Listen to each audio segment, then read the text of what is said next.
Especially as we're just coming up to Dharmashtami, I'm speaking on Sri Vishnu Sahasranama to bring to mind some of the qualities of Krishna by which we feel inspired to celebrate Dharmashtami. Why should we celebrate someone's birthday? Generally people, especially in the Western world, they like to celebrate their birthday. And they'll send some birthday card and someone will say, you are very special. But they're not very special. But they like to think, oh, you're very special to me. Someone will send a card saying, you are very special to me. But then that person's also not special. But they like to feel less special. It may be a feeling that they like to be prominent, but they're not. Or maybe some idea that, well, among all the billions, trillions, zillions of living beings in this material world, at least someone loves me. Yeah, it's the common fascination with one's own fingers that manifests very special fingers. But we're celebrating Krishna's birthday. Why are we celebrating Krishna's birthday? When he doesn't even have any birth. One of the first things he says about himself in Bhagavad Gita is that he doesn't have any birth. Ajo Pisa means Aja means no birth. And just after that he says, Janma Karma Chamedivya, my birth and activities are all spiritual. Well, that's why we're reading Vishnu Sahasranama, to find out more about why we should take cognizance of Krishna, take note of Krishna. He really is special. Anyone in this world who may be considered special, they are so as a reflection of Krishna's greatness. Yad yad vibhutinat sarvam srimad urjitam eva tad eva vadachatam mamate jom shasamnavam. Krishna says that if you see anything in this world which seems to be very special, you should know that that specialness springs from but a tiny spark of my own specialness. So name 478 in this analysis of Vishnu Sahasranama is Dharmi. I say in this edition because the words within the verses can be broken up in different ways, so different people make different words, different commentators make different words out of the verses. And we'll see that very much in the next few words coming up. And this one is Dharmi. You've all heard the word Dharma. The word Dharmi means the support of Dharma, the very locus of Dharma, that in which Dharma is situated, or that from whom Dharma is inseparable.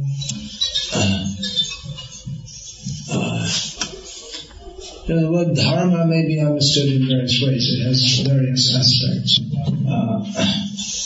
One common meaning of Dharma as translated into English is righteousness. That's something like truthfulness, is it? Yeah, it's not exactly the same thing. Goodness. It means, righteousness means to do the right thing, not to do the wrong thing. I know the word pravda, because we always used to hear in the communist times how the Russian or the Soviet news agency was called Pravda. And then, of course, I hear it when I go to Russia as a common word that it's not a common thing in the world, but it's a common word. And truthfulness is one aspect of Dharma. One major aspect is righteousness. There may not even be such an exact synonym in your language. And even all these abstract nouns anyway, they're not possible to exactly define, especially when different people have different opinions about what constitutes righteousness. Different people have different opinions about what constitutes righteous, and we'll often find in Shastra someone saying that to do such a thing is dharma. No, it is not. To do it is adharma. They'll have a different opinion about what is right to do. But even when there is a difference of opinion about which particular act constitutes dharma or adharma, both the contending parties have the same basic idea about the concept of dharma. I don't know if you can catch on. Oh, yeah. It's pretty good if you can. It's a little tough to catch even in English. I mean, even if you understand it. To understand it is a little bit. Yeah. Okay, well, hope you got it right. Very good if you got it. It wouldn't be a dharma if you got it wrong. It wouldn't be a dharma if you got it wrong. It's not that everything wrong is adharma. To make a mistake in translation is not adharma. To deliberately mistranslate something so as to give people a wrong impression about what is being said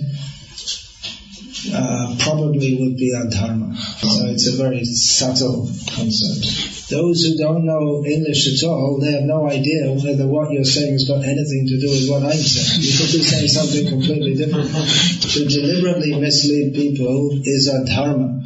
But there may be cases, for instance, if the speaker is speaking all nonsense and the translator translates something which is actually truth, then that might be a good idea to translate it differently. So what exactly constitutes dharma or righteousness? There's a general idea that dharma means that which is good. But it can be very difficult to ascertain in various situations what is actually good. And as Vishnu, the great authority on dharma, said, he's not the only one to say it, but he famously said that dharma is very subtle. It can be very difficult to understand, which is generally accepted to be true. But it is often considered that the circumstance in which Bhishma, or one of the famous circumstances in which Bhishma said that, his saying that constituted adharma. When Draupadi was dragged by her hair by Dushasana into the gambling assembly, half a sentence. It's painful even to say it. And she appealed to all the people sitting there, many of whom were her elders, just like her gurus. She says, is this dharma? Obviously, it was the gross violation of dharma. And she asked Bhishma directly because he was considered a great authority on dharma. But he waffled. He didn't address it. He didn't give a direct reply. He just said, well, dharma is very subtle, can be very difficult to understand. Which, well, maybe you could have said that. Because officially she was no longer the property of the Pandavas. But anyway, apart from that, it was so obviously a flagrant violation of dharma that there should be no question. Clearly it was the wrong thing to do. Anyway, Krishna had his plan. To uphold dharma, he brought out, he engineered a situation in which the adharma of the Kauravas became like pus building up to a boil. And then all the Kauravas had to die for their gross adharma. All arranged by Krishna. And Krishna is the upholder of dharma. Sometimes he makes circumstances just to show how bad the people may be. He may let the demons perform more and more bad activities. You may say, why does he do that?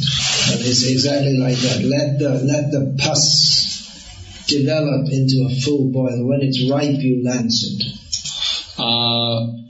Lance means to pierce a boil and to take all the pus out. You may say, well, why did Nrsingadev wait so long before coming to kill Hiranyakashipu. He let it be seen how bad this person can be. Then only he came. He let it be seen how bad the Kauravas were. So eventually the matter came to a fight. The whole Bhagavad Gita is based on Arjuna not wanting to perform adharma. He wanted to do the right thing, but he was doing the wrong thing in as much as he made up his own mind without consulting Krishna. He started preaching to Krishna. Actually, this battle is not a good idea. As if he suddenly got some great insight greater than that of Krishna. And Krishna then taught him about dharma and taught him about the underlying principle of dharma. That the underlying principle of dharma is not morality based on human judgment, but based on God's judgment. And Krishna is God. At the present time, in what's called the Anglosphere, that means basically Britain, America, Canada, Australia, and mostly Britain and America. There is much promotion of atheism. No, I said Britain and America. Yeah, I have to be a little careful there. There is a difference.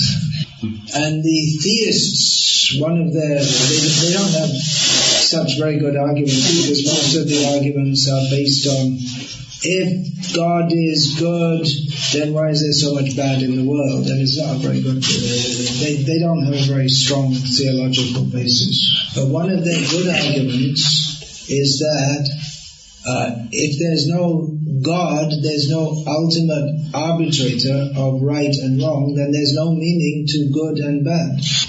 To which the atheist will say, well, we don't need any God, we can work out what's good and bad by ourselves. But where does the concept of good and bad come from? If, as the atheists claim, we are all just combinations of chemicals, then what is good and what is bad?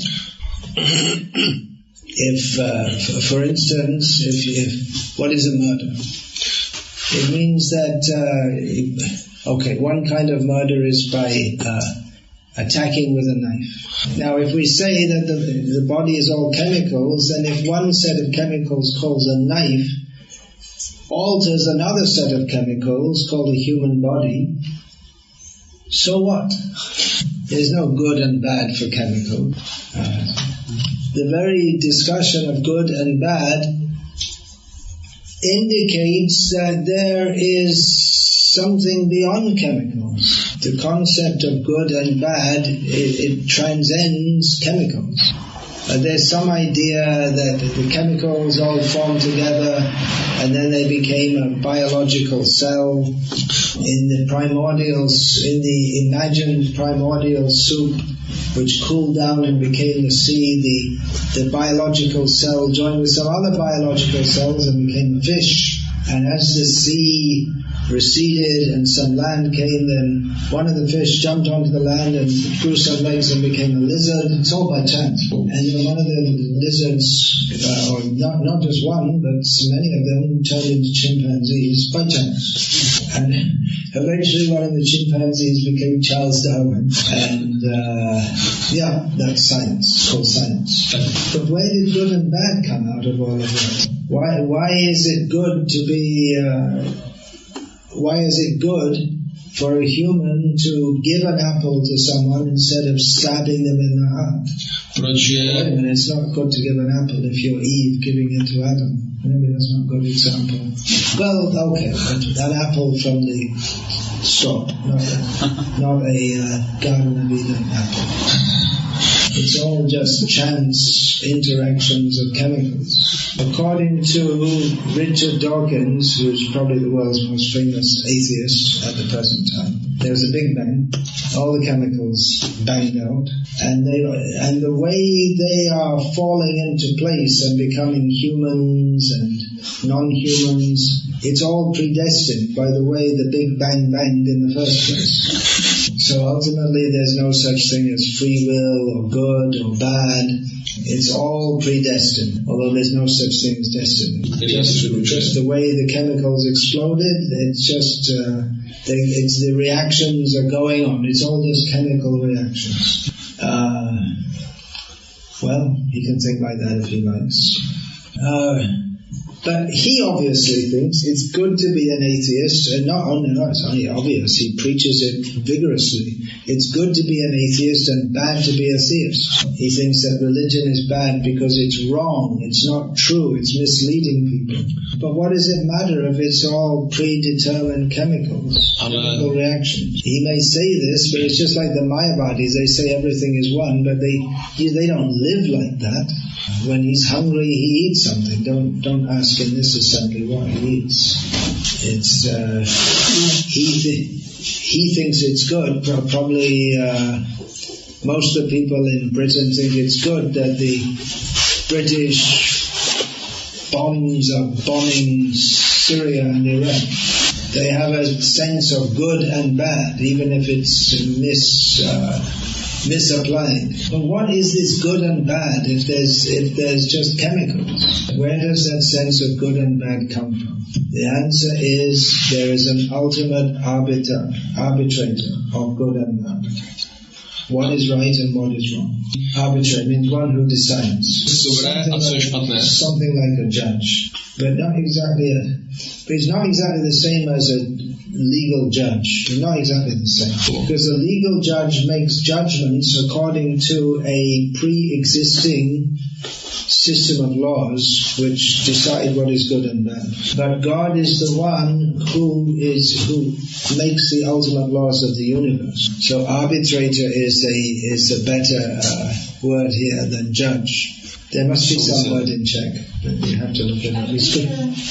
Arbiter je slovo, jo? Yeah, you can look it up. Arbiter. What? It'll probably say judge. But there is an important difference. One who decides.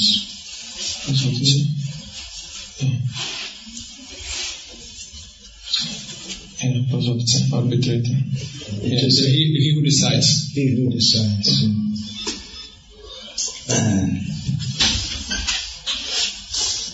And the good thing is that God is good. God's all powerful, He's also all good.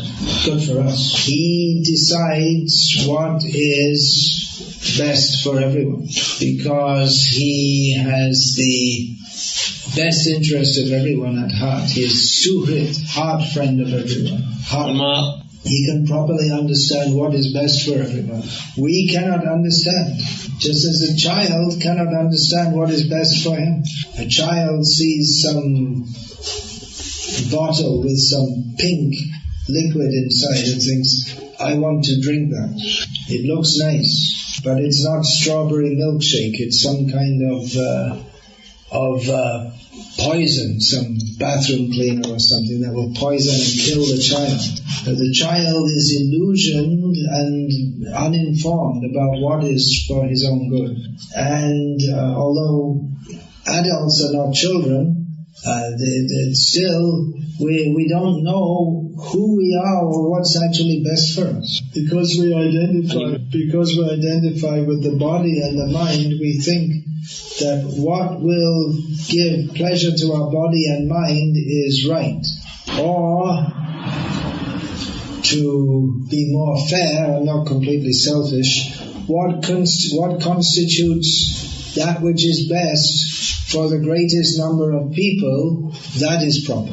Or it may be that someone thinks that what is right for my people, that is right.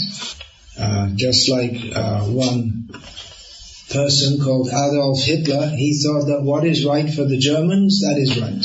And therefore we have the right to, not only we should suppress Jews, Slavs and others, because they're not German. And the people serving under him, a whole nation of people who prided themselves on being very intelligent, they agreed and said, yes, this is right, kill the Jews, kill the Slavs, dominate them. that is an extreme example of how we may misjudge what is right and what is wrong. But unless we understand what is ultimately good for us, we will always misjudge what is right and what is wrong. And therefore we find religious wars and atheists saying, see, religion causes so many wars. Atheists, in the modern age, they're mostly humanists. But interestingly, the wars of the present day, many of them are fought on humanistic grounds, to bring democracy and human rights to places in the Middle East. The civilized countries of the Western world are bombing them and droning them and in various ways acting for their benefit. So, because they think it's good.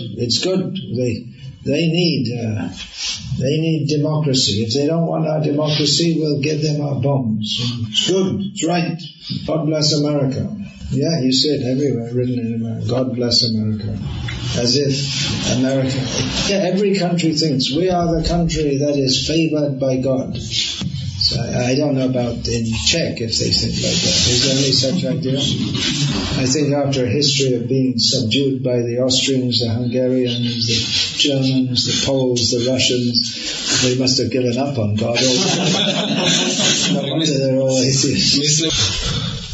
But so many countries, they become powerful and think, yes, God is behind us. There's proof that God is behind us. God Save the Queen is the British national anthem. God save our, what is it? God save our gracious Queen, something like that. And they made some mythology that Jesus visited England. There's some song. And when will those sacred feet be seen again in England's green and pleasant land? William Blake, a great Christian mystic, English, he made a song about Jesus in England. When will Jerusalem be seen again in England's green and pleasant land? Oh, God is on our side, not on their side. So we are right to kill them and enslave them. No, you got it wrong. That's not what God says. It's your imagination. So we should understand, this Srimad Bhagavatam, Vishnu Sahasranama is all for understanding God as He actually is, not as we want Him to be. He is the upholder of Dharma. He says what is actually right and wrong. And He is Suhridam Sarvabhutanam, the best friend of all living beings, not just of one nation or one people. So He doesn't favor any race over any other. The rules of Dharma apply equally to everyone. So Dharma also means the order of the universe, the very fact that the sun rises daily. You can analyze it from a scientific aspect, but ultimately it's all going on by God's arrangement. So in that way, the name Dharmi is similar to the previous name Dharmakrit, he who makes Dharma. Dharma is God's mechanism, His means to organize the material world, both at the physical level, how the planets move, how the atoms move, and so on and so on and so on. We could say the whole study of science is the study of how God organizes the movements of this world. And also the sense of right and wrong by which people are elevated to higher planets or degraded to lower platforms. But at the ultimate level, Dharma means to act in a way that God wants us to act. So Dharma, just like Bhagavan, just like God, is eternal, endless, and inviolable. That means you can't transgress it. You may think, well, I can break the law. You can do, but you cannot escape the consequence. Maybe a very expert criminal by by bribery and by trickery can in this lifetime escape being punished by the government. You cannot escape punishment by the laws of God. The dharma in this world is also very important. Krishna, of course, at the end of Bhagavad Gita says, Sarva dhamman parityaja mamekam sharanam vraja. Give up all worldly concepts of dharma and simply take shelter in me. But as long as we're living in this world, it is best to follow dharma and not be sinful. Krishna himself comes to establish dharma within this world. The path of righteousness is that helps us to come to the path of true godliness.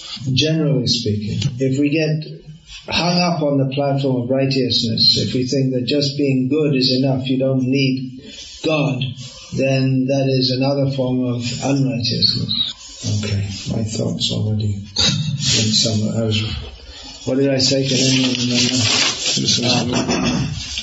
Just being righteous. Yeah, just being righteous is, if we think that just being good is enough and I don't need any God, I'm good, that's enough, then that's another form of unrighteousness. All these subjects have to be understood very carefully. Otherwise, we could be illusioned into becoming unrighteous while thinking we are righteous. And therefore, Bhagavat Tattva Vijnanam Mukta Sangasya Jayati. We should understand the science of God so that we can be liberated from all mundane entanglements. We're talking about righteous and unrighteous, but in this material world, the basic principle of existence in this material world is envy of Krishna. So our sense of righteous and unrighteousness is influenced by that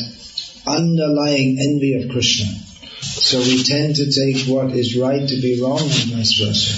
So without actually understanding Krishna, we can never properly understand what is right and what is wrong.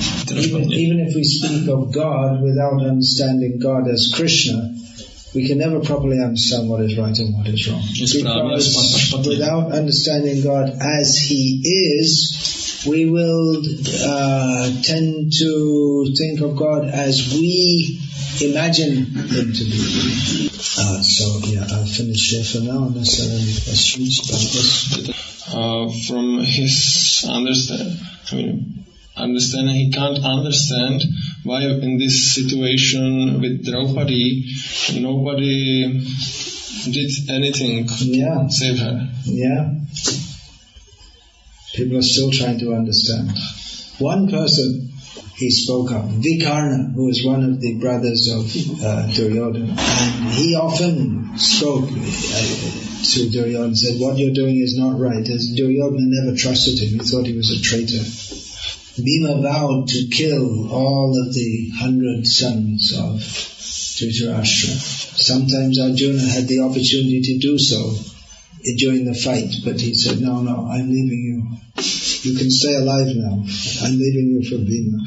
So gradually, day by day, he killed them all off. And the news would go to Dhritarashtra day by day. When he killed Vikarna, he did parikrama of his body in recognition that he was actually,